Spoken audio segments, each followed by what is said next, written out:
दोस्तों Tata nano starting में जब लॉन्च हुई थी, तब जब वो मार्केट से कहीं गुजरती थी तो लोग भी खड़े होकर पीछे मुड़कर उसे देखने लगते थे। क्या आपको पता है कि जब ये लॉन्च भी नहीं हुई थी तभी करीब 2 लाख गाड़ियों की बुकिंग्स पहले ही लोगों ने करवा दी थी। इसकी मार्केट में इतनी हाइप बन गई थी कि मोटरसाइकिल्स की कंपनी को भी डर लगने लग गया था कि कहीं मोटरसाइकिल्स बिकनी बंद ना हो जाएं, क्योंकि जहां कोई भी मिडिल क्लास आदमी 55,000 रुपए खर्च के कोई बाइक खरीदेगा, वहीं वो थोड़े पैसे और मिला के गाड़ी ना खरीदनी शुरू कर दे। दोस्तों नैनो का तो अमेरिका के प्रेसिडेंट बराक ओबामा ने भी इस गाड़ी की तारीफ करी थी, जिससे भारत में तो इसकी सेल और भी ज़्यादा होने लग गई। लेकिन दोस्तों कुछ साल बाद ही मार्केट से टाटा नैनो का नाम गायब हो गया। आखिर कहां रतन टाटा जी की कंपनी गलती कर रही थी? आज की इस वीडियो में हम आपको टाटा नैनो की पूरी स्टोरी के बारे में बताएंगे। बस आप वीडियो के एंड तक हमारे साथ बने रहें और इस चैनल को सब्सक्राइब करना ना भूलें। दोस्तों जब रतन टाटा ने स्कूटर पर फैमिलीज के एक्सीडेंट होते देखे, तभी रतन टाटा ने ये सोच लिया था कि वो अब सिर्फ 1 लाख रुपए में गाड़ी बनाकर दिखाएंगे, जिससे कि भारत में हर मिडिल क्लास घर में भी गाड़ी हो और वो सुरक्षित किसी भी जगह पर जा सकें। वैसे अगर कोई और कंपनी होती तो कभी भी 1 लाख रुपए में गाड़ी नहीं बना पाती, लेकिन सिर्फ रतन टाटा जी की कंपनी ही एक ऐसी कंपनी है जिन्होंने ये काम भी कर दिखाया। अब इस गाड़ी की इतनी हाइप हो गई थी कि हर भारतीय को उस समय एक नैनो चाहिए थी। दोस्तों ये उस समय एक ऐसी गाड़ी थी कि इसकी तो इतनी मार्केटिंग भी नहीं करनी पड़ी। सोशल मीडिया पर लोगों ने इसे खुद ही वायरल करना शुरू कर दिया।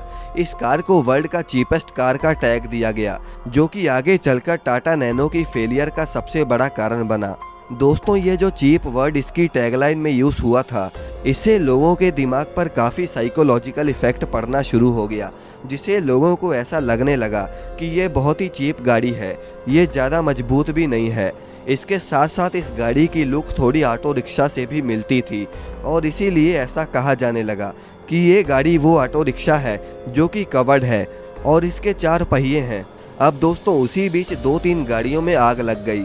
अब 10 लाख गाड़ियों में से 3 गाड़ियों में आग लगना एक बहुत ही नॉर्मल बात थी, लेकिन उस समय इतनी हाइप बनी थी कि नैनो की नेगेटिव न्यूज़ भी मार्केट में और भी तेज़ी से फैल रही थी, जबकि टाटा नैनो परफॉर्मेंस, लुक और प्राइस में सबसे बेस्ट थी। अब अगर नैनो को कोई खरीदता था तो लोग भी ये कहना शुरू हो गए थे कि नैनो से अच्छा उन्हें बाइक ही ले लेनी चाहिए थी। लोग नैनो के कंपैरिजन में बाइक को अच्छा समझने लग गए और ये सब बस मार्केट में फैली गलत न्यूज़ की वजह से ही हो रहा था कि नैनो एक सेफ कार नहीं है। अब दोस्तों ये बात आपको हैरान कर देगी कि जो टाटा नैनो की मार्केट में कंपेटिटर कार हैं, यानी कि मारुति 800, उसकी सेल टाटा नैनो के लॉन्च पर 20% गिर गई थी। और तो और दोस्तों रतन टाटा ने पहले टाटा नैनो की प्रोडक्शन के लिए वेस्ट बंगाल में जगह खरीदने का सोचा था, क्योंकि वहां पर काफ़ी सारी जगह थी जो कि टाटा नैनो के प्राइस को मेंटेन रख सकती थी।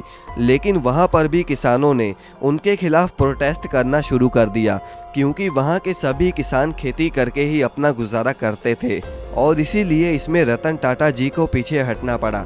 अब इसके बाद उन्होंने वेस्ट बंगाल से गुजरात में प्रोडक्शन की जगह का सोचा, लेकिन ये सब प्लानिंग को एक जगह से दूसरी जगह शिफ्ट करके टाटा नैनो का प्राइस 2 लाख के क्रॉस जा रहा था। लेकिन रतन टाटा ने लोगों को वादा किया था कि वो बस 1 लाख रुपए के आसपास ही कार बेचेंगे, इसीलिए उन्होंने अपने ही घाटे में कार को मैन्युफैक्चर करना शुरू कर दिया। लेकिन दोस्तों ये सब भी रतन टाटा की कंपनी ज़्यादा देर तक सस्टेन नहीं कर पाई, क्योंकि महंगाई उस समय बहुत तेज़ी से बढ़ना शुरू हो गई और महंगाई भी टाटा नैनो के बंद होने का सबसे बड़ा कारण थी। और तो और दोस्तों जब टाटा नैनो कंपनी बंद हुई तब टाटा नैनो का प्राइस था 2.59 लाख रुपीस और इतने प्राइस के आसपास तो उस समय लोगों को आल्टो जैसी कार्स भी मिल रही थी और इसीलिए लोगों को टाटा नैनो खरीदने में कोई इतनी खास डील नहीं दिख रही थी। और ऐसा करते करते जहां सन 2012 में 75,000 गाड़ियां टाटा नैनो की बिकती थी, वहीं सन 2008 में सिर्फ एक टाटा नैनो ही बिकी थी और इस तरह टाइम के हिसाब से टाटा नैनो बंद हो गई।